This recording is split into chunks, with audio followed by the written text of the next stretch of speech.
In this video, I'm going to take a look at 3 mistakes that I've come across in the last 10 months or thereabouts at Workplace Relations Commission hearings or Labour Court hearings.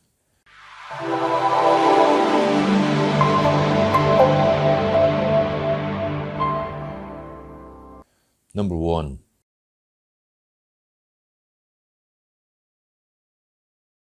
I brought a claim on behalf of an employee, number of employment-related claims, to the WRC.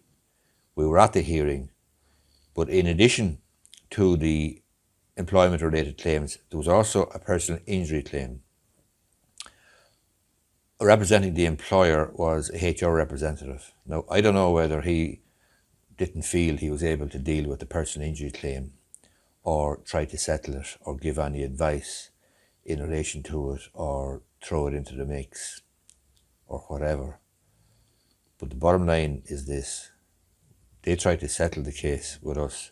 We were very, very close to a settlement, and the hearing had gone on and the adjudicator said, maybe you should have a word, whatever. We were really going well. We were well ahead. It was in their interest to settle the case. And for a relatively small amount of extra money, not only could they have settled the case, but they could have settled, if they had a proper settlement agreement, all and any claims arising from the employment, and that would have included the personal injury claim. Now, to settle that and get rid of it on behalf of the employer would have been a very, very good day's work, because it would have given the employer great comfort that all and any claims arising from the employment were in this settlement agreement, and all and any claims would have included the personal injury claim.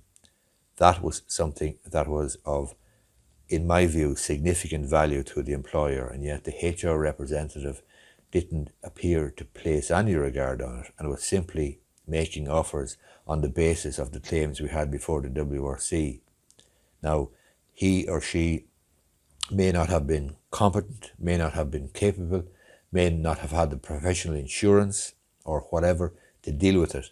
But if there was an agreement, if there was a settlement, it would have covered all claims, and it was a great opportunity for the employer to get rid of our personal injury claim as well. So the thing didn't settle. It went ahead, and we got a very favourable decision from the WRC arising from it. But that was entirely avoidable. And not only did we get a very favourable decision, but the employment or the personal injury claim is still out there. They still have to deal with that. Now, we haven't progressed it or pushed it on to any great extent yet, but it is still out there. And the point is, they could have settled it on the day. I'm not sure, as I say, that the HR representative who was dealing with the claims at the employment or at the Workplace Relations Commission felt confident or felt capable or felt competent to deal with the personal injury claim. But as I say, the opportunity was there. It could have been tied up in the part of the settlement agreement. That, in my view, was a mistake. And if there was a solicitor, quite frankly, on the other side, or a solicitor and a barrister, I think they would have grabbed the opportunity with both hands to settle everything, including the personal injury claim.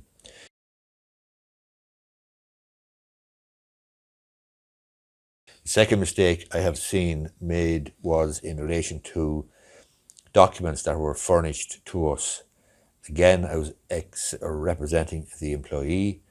Shortly before the hearing, we got a big bunch of documents from the representative for the employer.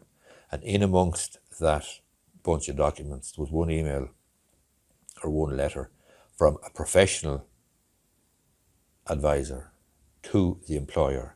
That's the other side, which we didn't know existed. We weren't aware of it, we had no knowledge of it, and we had no way of getting it, even if we did know anything about it. And yet, here it was, like a diamond in a pigsty, in amongst all the other documents. It was of huge value to our case because it could prove that the employer had a particular knowledge of a particular thing at a particular point in time. And that was of huge benefit to us, because that knowledge was not shared with my client, the employee, and it strengthened our case and it significantly weakened the case of the employer. Again, that was a mistake because we should never have seen that document. The third mistake that I have seen is to do with evidence.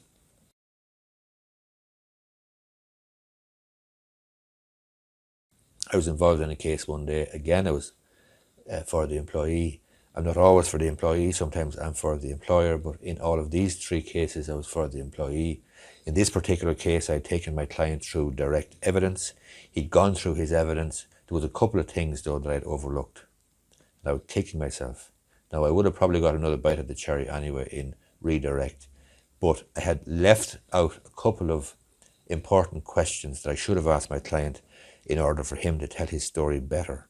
However, when the HR representative for the employer cross-examined him, he actually asked him the questions that elicited the information that I wanted to get out.